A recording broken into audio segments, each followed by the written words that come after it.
कि किसी ने कभी कल्पना भी नहीं की थी।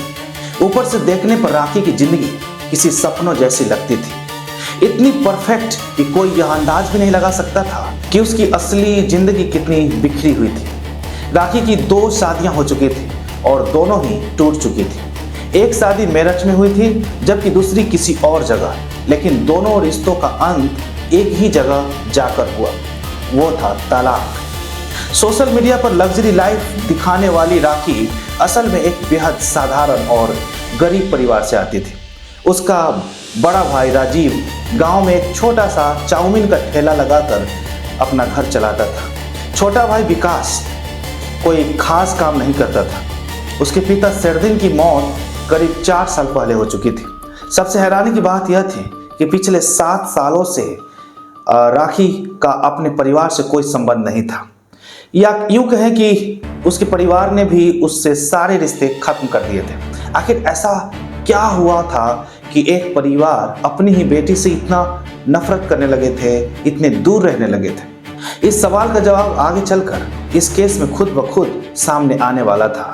दोस्तों, कहते हैं कि कहानी में जो किरदार सबसे ज्यादा चमकते हैं, कई बार उसका अंत सबसे ज्यादा अंधेरे में होता है, और राखी कश्यप की कहानी भी कुछ ऐसी ही साबित हुई। 28 अप्रैल 2026 बागपत से लगभग 800 किलोमीटर दूर मिर्जापुर के नौगवा जंगल इलाके में लोगों को एक बोरा दिखाई देता है। शुरुआत में किसी ने ज्यादा ध्यान नहीं दिया, लेकिन जब उस बोरे से बदबू आने लगी तो स्थानीय लोगों ने पुलिस को सूचना दी। पुलिस मौके पर पहुंची। जैसे ही बोरा खोला गया, वहां मौजूद लोगों के पैरों तले जमीन खिसक गई। बोरे के अंदर एक लड़की की लाश थी। लाश की हालत इतनी भयावह हो चुकी थी कि कोई भी उसे देखकर कांप जाए। किसी धारदार हथियार से उसकी बेरहमी से हत्या की गई थी। पुलिस ने जब पहचान करने की कोशिश की तो पता चला कि यह लाश बागपत की रहने वाली राखी कश्यप की थी। पोस्टमार्टम रिपोर्ट ने पूरे मामले को और भी ज्यादा डरावना बना दिया। रिपोर्ट के अनुसार पहले राखी का गला रेता गया था और उसके बाद उसके सीने और पीठ पर कई बार चाकू से वार कर उसे हत्या कर दी गई थी। ऐसा लग रहा था मानो हत्यारे के अंदर उसके लिए सिर्फ नफरत ही नफरत भरी हुई थी। लेकिन सबसे बड़ा सवाल अभी भी वही था, आखिर सोशल मीडिया पर लग्जरी जिंदगी दिखाने वाली राखी कश्यप को इतनी दर्दनाक मौत किसने दी? और उसमें भी सबसे बड़ा सवाल, राखी बागपत से 800 किलोमीटर दूर मिर्जापुर के जंगल तक पहुंची कैसे? दोस्तों, इस केस की असली कहानी अभी शुरू ही हुई थी। राखी कश्यप की मौत जितनी दर्दनाक थी, उसमें कहीं ज्यादा हैरान कर देने वाली बात उसका परिवार था। क्योंकि दोस्तों, जब पुलिस ने राखी के घर वालों को उसकी हत्या की खबर दी तो वहां वैसा मातम नहीं था जैसा आमतौर पर किसी बेटी की मौत पर होता है। ना घर में चीख पुकार मची, ना कोई बेसुध होकर रोया, बल्कि सबसे चौंकाने वाली बात तो यह थी कि राखी के परिवार वालों ने उसकी बॉडी लेने तक से इनकार कर दिया। उन्होंने साफ शब्दों में कह दिया कि उसका राखी से अब कोई संबंध नहीं। पुलिस अधिकारियों के लिए यह बात बेहद अजीब थी। आखिर ऐसा क्या हुआ था कि एक परिवार अपनी ही बेटी के अंतिम संस्कार तक के लिए तैयार नहीं था? धीरे धीरे पुलिस को समझ आने लगा कि राखी की जिंदगी ऊपर से जितनी चमकदार दिखाई देती थी, अंदर से उतनी ही विवादों और रहस्यों से भरी हुई थी, और शायद यही अंधेरा उसकी मौत की वजह बनी थी। लेकिन दोस्तों, उस वक्त तक पुलिस को बिल्कुल भी अंदाजा नहीं था कि यह केस सिर्फ एक लड़की की हत्या तक सीमित नहीं रहने वाला, क्योंकि राखी की लाश मिलने से करीब 10 दिन पहले यानी 18 अप्रैल 2026 को सहारनपुर के बरगांव इलाके के पास एक नहर से एक और लाश बरामद हुई थी।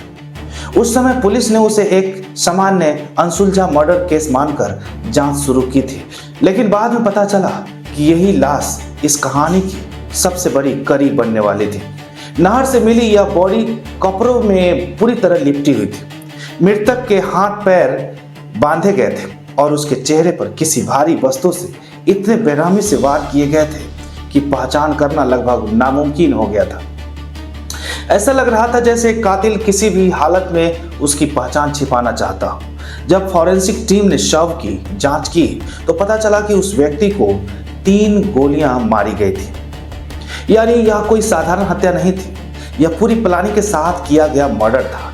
पुलिस ने आसपास के जिलों में उसकी पहचान कराने की कोशिश की। मिसिंग रिपोर्ट चेक की गई, फोटो सर्कुलेट की गई, लेकिन कई दिनों तक कोई भी उस लाश को पहचानने नहीं आया।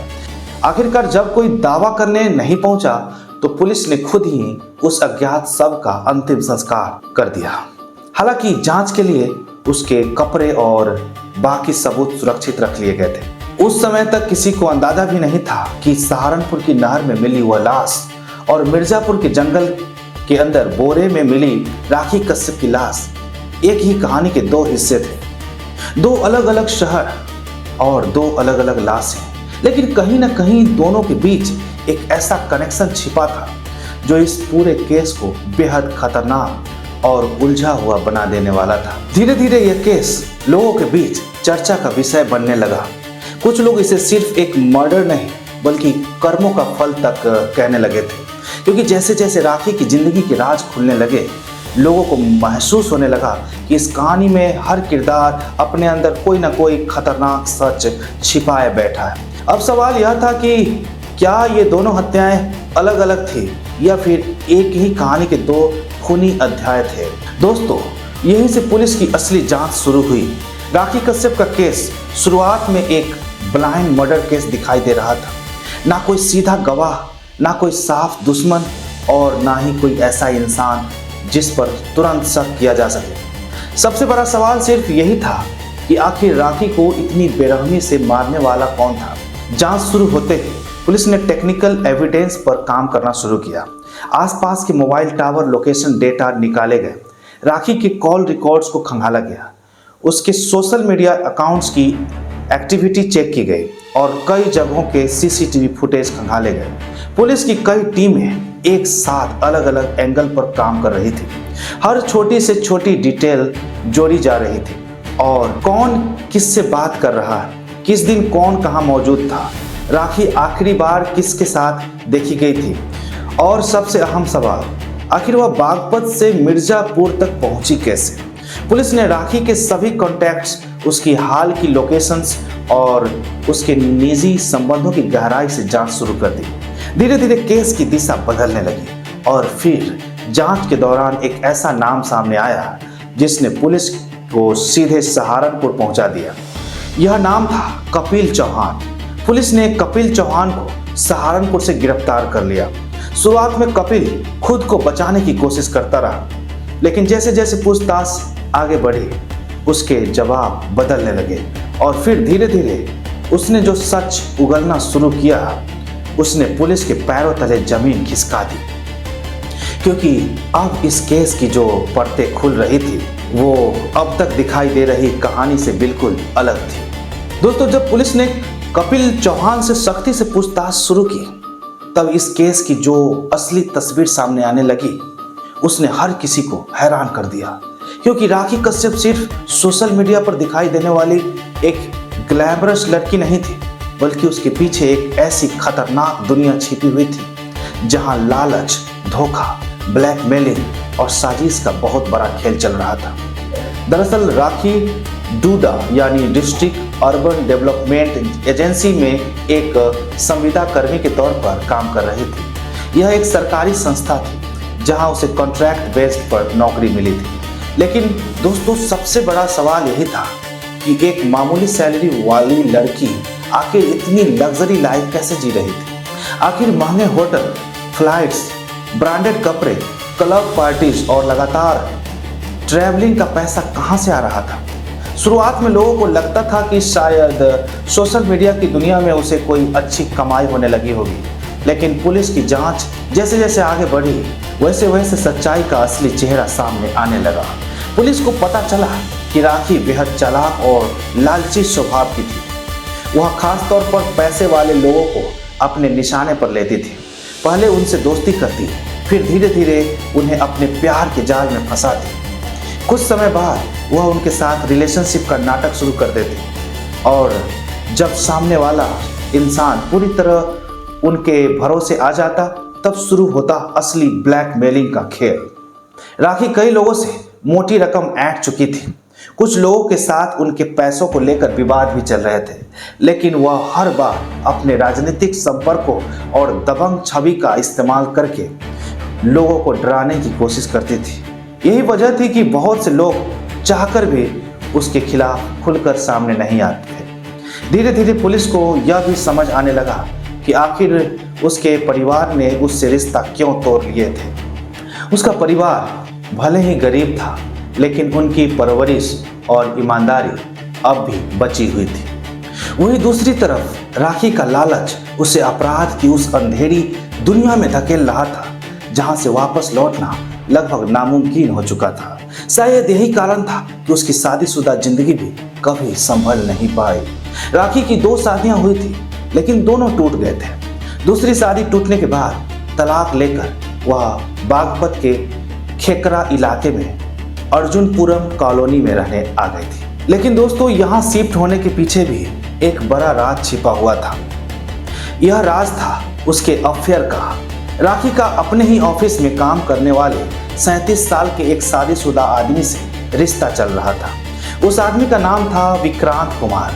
विक्रांत कुमार मूल रूप से प्रयागराज का रहने वाला था और वह 2018 से उसी विभाग में सिटी मिशन मैनेजर के पद पर काम कर रहा था। वह भी अर्जुनपुरम कॉलोनी में रहता था। बाहर से देखने पर विक्रांत एक पढ़ा लिखा, जिम्मेदार और सुलझा हुआ इंसान लगता था। उसकी पत्नी प्राची नोएडा में सिंचाई विभाग में नौकरी करती थी और अपनी बेटी के साथ वही रहती थी। यानी पति पत्नी अलग अलग शहरों में रह रहे थे। इसी दूरी का फायदा उठाकर राखी धीरे धीरे विक्रांत की जिंदगी में दाखिल हुई। दोनों के बीच बातचीत शुरू हुई और फिर यह रिश्ता धीरे धीरे अफेयर में बदल गया। पिछले 3 सालों से दोनों एक दूसरे के बेहद करीब आ चुके थे। यहाँ तक कि राखी और विक्रांत भविष्य में शादी करने तक का सपना देख लिए थे। लेकिन दोस्तों, विक्रांत को बिल्कुल भी अंदाजा नहीं था कि जिस लड़की के लिए वह अपनी पूरी जिंदगी दांव पर लगाने जा रहा है, उसकी असली नीयत कुछ और ही थी। दरअसल विक्रांत मथुरा में एक प्लाट खरीदा था। राखी चाहती थी कि प्लाट विक्रांत उसके नाम कर दे। शुरुआत में विक्रांत ने इस बात को गंभीरता से नहीं लिया, लेकिन धीरे धीरे राखी का दबाव बढ़ने लगा। अब दोनों के बीच आए दिन झगड़े होने लगे थे। राखी बार बार विक्रांत पर प्रेशर डालती कि वह अपनी जमीन उनके नाम कर दे, लेकिन विक्रांत को अब शक होने लगा था कि राखी उससे प्यार नहीं करती, बल्कि उसकी संपत्ति और पैसों के पीछे पड़ी हुई थी। उसे समझ आने लगा था कि उसके पिछले कई सालों से जो रिश्ता चल रहा था, शायद यह सिर्फ एक प्लान था। लेकिन दोस्तों, राखी अब पीछे हटने वालों में से नहीं थी।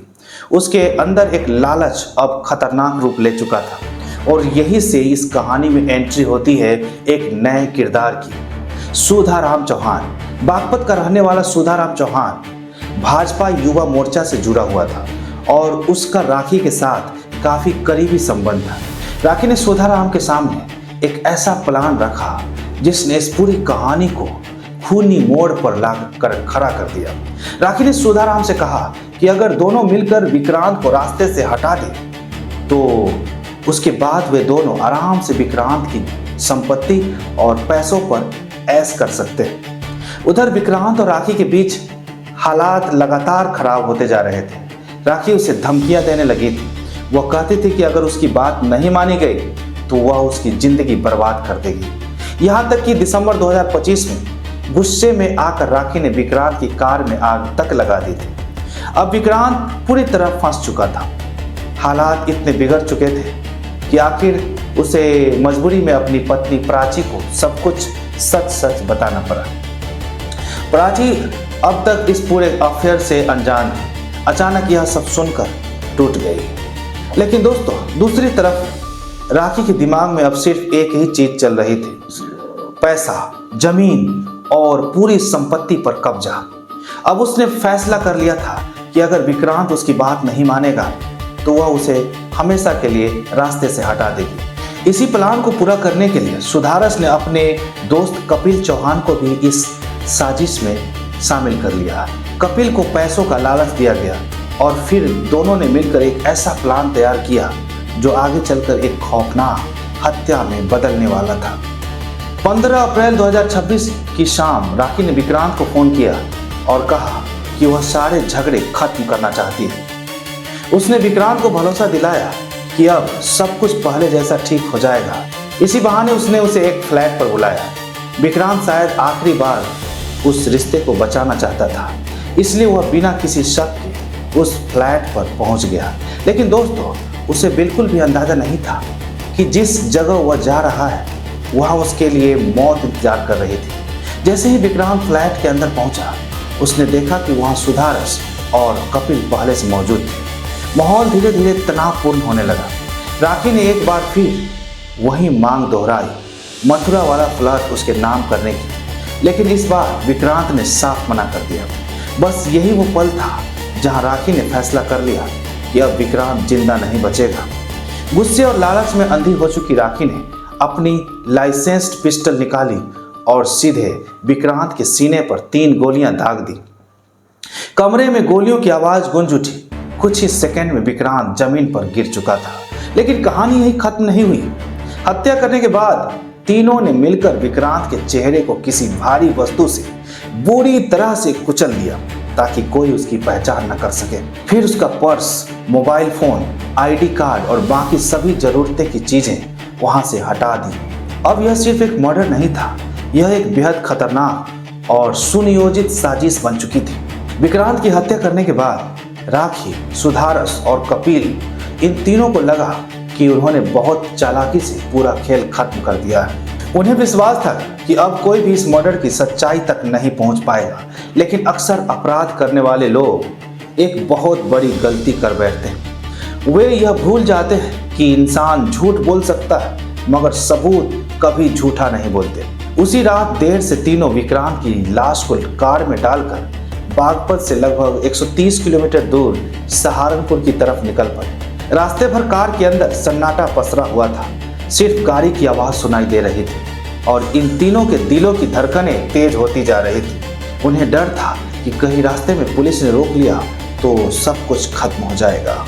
सहारनपुर पहुंचने के बाद उन्होंने एक सुनसान नहर का इलाका चुना। वहां अंधेरा इतना ज्यादा था कि दूर तक कोई इंसान नजर नहीं आ रहा था। तीनों ने मिलकर विक्रांत के हाथ पैर बांधे और उसकी लाश को नहर में फेंक दिया। उन्हें लगा कि पानी के साथ यह राज भी हमेशा के लिए बह जाएगा। लेकिन उन्हें यह नहीं पता था कि यही लाश कुछ दिनों बाद इस पूरे केस की सबसे बड़ी कड़ी बनने वाली। असल में कहानी की शुरुआत में जिस लावारिस लाश का जिक्र हुआ था, जो 18 अप्रैल 2026 को सहारनपुर की नहर में मिली थी, वह कोई और नहीं बल्कि विक्रांत कुमार की लाश थी। उस समय पुलिस को यह समझ नहीं आया था कि यह केस आगे चलकर कितना बड़ा और खतरनाक मोड़ लेने वाला था। अब सवाल यह था कि जब राखी ने अपने प्लान को सफलतापूर्वक अंजाम दे दिया था, तब आखिर उसका कत्ल किसने किया? क्या किसी ने उससे बदला लिया था या फिर उसके अपने ही लोग उसके दुश्मन बन चुके थे? 16 अप्रैल 2026 की सुबह जब विक्रांत ऑफिस नहीं पहुंचा तो उसके साथ काम करने वाले लोगों को थोड़ी हैरानी हुई। पहले सभी को लगा कि शायद वह किसी जरूरी काम में व्यस्त होगा, लेकिन जब कई बार कॉल करने के बाद भी उसका फ़ोन स्विच ऑफ आने लगा, तब चिंता बढ़ गई। उसके एक कलीग ने तुरंत यह बात विक्रांत की पत्नी प्राची को बताई।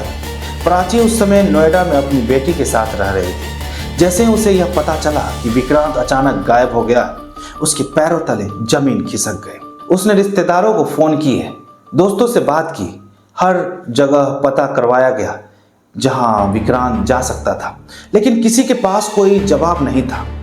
दिन बीतते जा रहे थे और विक्रांत का कोई सुराग नहीं मिल रहा था। आखिरकार थक हार कर 22 अप्रैल को प्राची ने पुलिस स्टेशन पहुंचकर अपने पति की मिसिंग रिपोर्ट दर्ज कराई। रिपोर्ट दर्ज कराते समय प्राची ने पुलिस को एक बेहद महत्वपूर्ण जानकारी दी। उसने बताया कि पिछले कुछ समय से विक्रांत का राखी कश्यप नाम की एक महिला के साथ काफी ज्यादा संपर्क था। प्राची ने यह भी कहा कि राखी लगातार विक्रांत पर दबाव बना रही थी और अपनी मांगें पूरी करवाने के लिए उसे धमका भी रही थी। बस यही से पुलिस का पूरा फोकस सीधे राखी कश्यप पर आ गया। पुलिस ने तुरंत विक्रांत की कॉल डिटेल्स निकलवाई। जब रिकॉर्ड सामने आए तो एक बात ने सभी को चौंका दिया। विक्रांत सबसे ज्यादा बात राखी से ही करता था।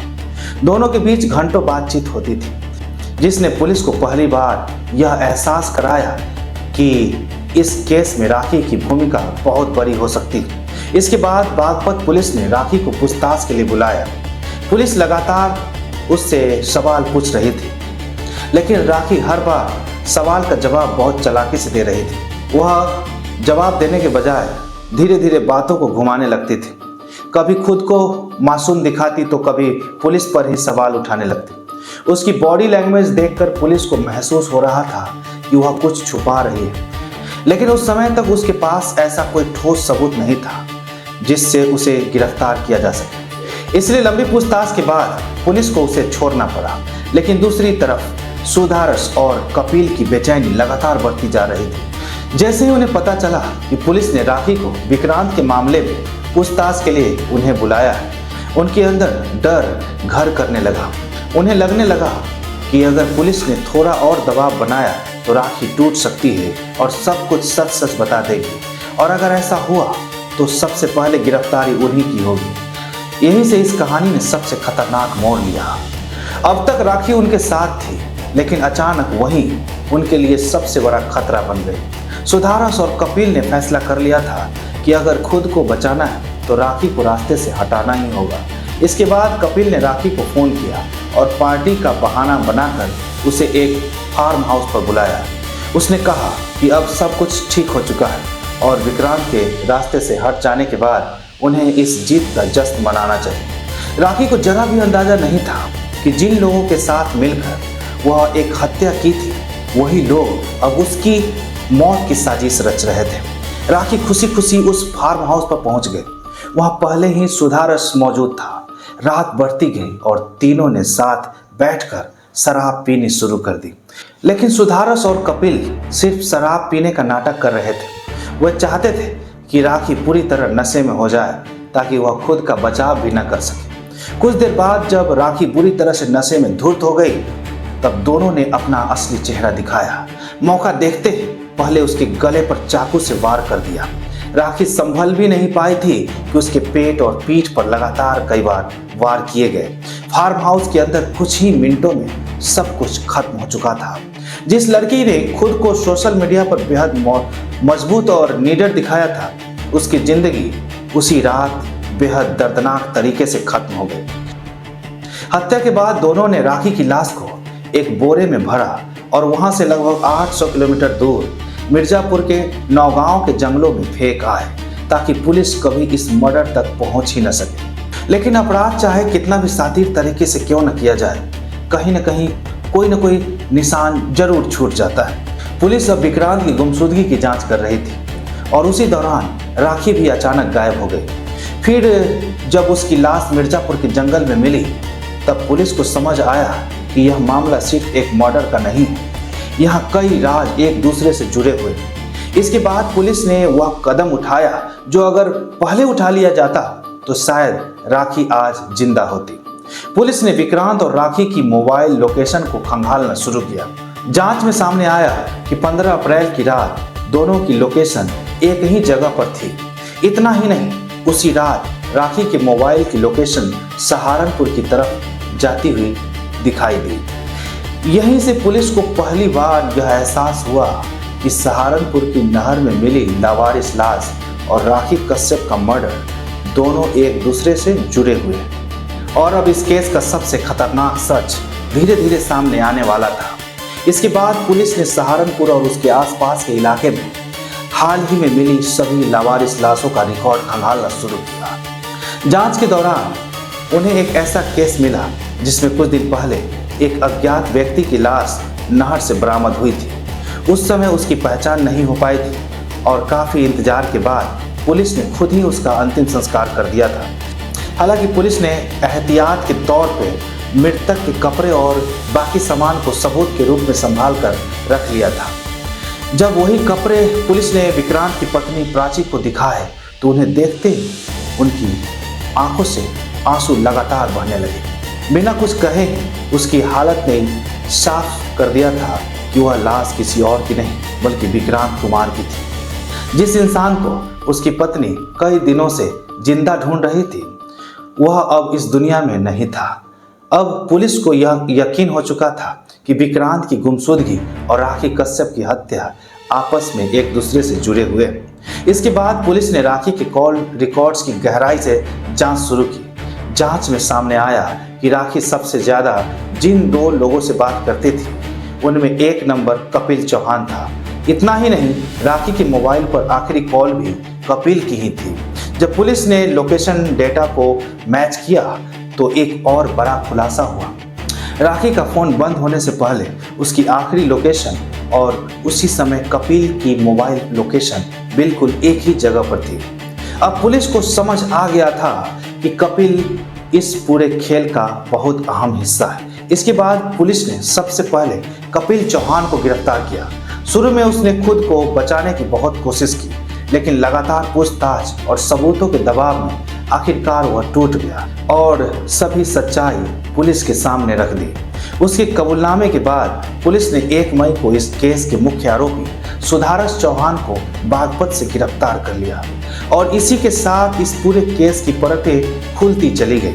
यह कहानी सिर्फ एक मर्डर मिस्ट्री की नहीं थी, यह लालच, धोखे, डर और स्वार्थ की ऐसी कहानी थी जहां हर किरदार अंत में उसी जाल में फंस गया जो उसने खुद दूसरों के लिए बिछाया हुआ था।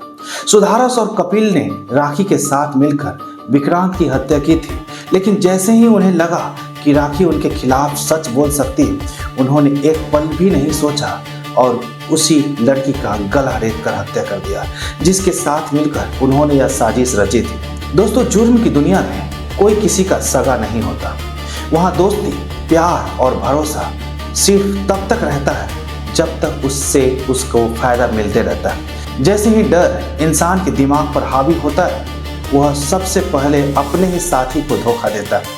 राखी कश्यप की जिंदगी इस बात का सबसे बड़ा उदाहरण बन गई कि सोशल मीडिया पर दिखने वाली चमक हमेशा सच्चाई नहीं होती। मोबाइल स्क्रीन पर लग्जरी लाइफ दिखाने वाली लड़की असल जिंदगी में अंदर से बेहद उलझी हुई थी। एक साधारण परिवार से आने के बावजूद वह लोगों के सामने खुद को बेहद ताकतवर और आलीशान जिंदगी जीने वाली लड़की साबित करना चाहती थी, लेकिन शायद वही दिखावा धीरे धीरे उनकी सबसे बड़ी कमजोरी बन गई। कहने को उसके सोशल मीडिया पर हजारों फॉलोअर्स थे, उसकी हर पोस्ट पर लाइक्स और कमेंट्स की भरमार थी, लेकिन जब उसकी लाश मिली तब उसकी असली जिंदगी में उसका अपना परिवार भी उसे लेने नहीं आया। यह सच जितना दर्दनाक है उतना ही डराने वाला भी। अगर इस पूरे केस को मनोवैज्ञानिक नजरिए से देखा जाए तो राखी का व्यवहार काफी हद तक डार्क ट्रायड नाम के साइकोलॉजिकल कॉन्सेप्ट से मेल खाता हुआ नजर आता है। यह 3 खतरनाक व्यक्तित्व गुणों का मिश्रण माना जाता है: नार्सिसिज्म, मैकियावेलिज्म और इकोपैथी। नार्सिसिज्म यानी खुद को सबसे ज्यादा महत्व देना। राखी के सोशल मीडिया के प्रोफाइल में यह बात साफ दिखाई देती थी, जहां वह लगातार लोगों का अटेंशन पाने की कोशिश करती थी। मैकियावेलिज्म यानी अपने फायदे के लिए दूसरों का इस्तेमाल करना, और यही बात उसके रिश्तों से भी नजर आई, जहां प्यार के पीछे और यही बात उसके रिश्तों से भी नजर आई जहां प्यार के पीछे उसका असली मकसद पैसा और फायदा था। तीसरा था साइकोपैथी यानी भावनाओं और अपराध बोध का लगभग खत्म हो जाना। विक्रांत के साथ 3 साल तक रिश्ते में रहने के बावजूद जिस बेरहमी से उसकी हत्या की गई और उसके चेहरे को कुचलकर उसका पहचान मिटाने की कोशिश की गई, वह इसी तरफ इशारा करता है। दूसरी तरफ विक्रांत कुमार एक पढ़ा लिखा, शादीशुदा और अच्छी नौकरी करने वाला इंसान था, लेकिन धीरे धीरे वह एक ऐसे रिश्ते में फंसता चला गया जहां से बाहर निकलना उसके लिए मुश्किल होता था। लेकिन धीरे धीरे वह एक ऐसे रिश्ते में फंसता चला गया जहां से बाहर निकलना उसके लिए मुश्किल होता गया। साइकोलॉजी में इसे संक कास्ट फैलेसी कहा जाता है, यानी जब कोई इंसान किसी रिश्ते या परिस्थिति में बहुत ज़्यादा समय, पैसा और भावनाएं लगा चुका होता है, वह चाहकर भी उससे बाहर नहीं निकल पाता, चाहे वो रिश्ता उसके लिए कितना भी खतरनाक क्यों न बन जाए। यह पूरा केस हमें एक बहुत बड़ी सीख देता है। गुनाह चाहे कितनी भी चालाकी से किया जाए, उसका अंत हमेशा बुरा ही होता है। झूठ और लालच की नींव पर रखी जिंदगी ज़्यादा समय तक नहीं टिकती और आखिर में इंसान को अपने कर्मों का हिसाब यही चुकाना पड़ता है। अगर आपको इस केस की सच्चाई सोचने पर मजबूर कर दिया हो तो वीडियो को लाइक जरूर कीजिए। कमेंट करके बताइए कि इस पूरे मामले में सबसे बड़ा दोषी आप किसे मानते हैं। और अगर आप ऐसे ही रियल क्राइम केस की गहराई से की गई इन्वेस्टिगेशन देखना पसंद करते हैं तो चैनल को सब्सक्राइब करके बेल आइकन जरूर दबाइएगा, ताकि आने वाली हर वीडियो आप तक सबसे पहले पहुंचे। इस वीडियो को अपने दोस्तों के साथ भी शेयर कीजिए, क्योंकि कभी कभी एक ऐसी सच्ची कहानी सिर्फ मनोरंजन नहीं बल्कि जिंदगी की बहुत बड़ी सीख भी दे जाती है। दोस्तों, इस कहानी को अंत तक देखने, लाइक, सब्सक्राइब करने और कमेंट करने के लिए आप सभी लोगों को बहुत बहुत धन्यवाद। मिलते हैं फिर इसी तरह की किसी जघन्य अपराध के साथ। तब तक के लिए आपसे लेते हैं विदा। अपना और अपने परिवार का रखिएगा पूरा ख्याल और देखते रहिएगा HD क्राइम रिकॉर्ड चैनल। धन्यवाद। जय हिंद, जय भारत।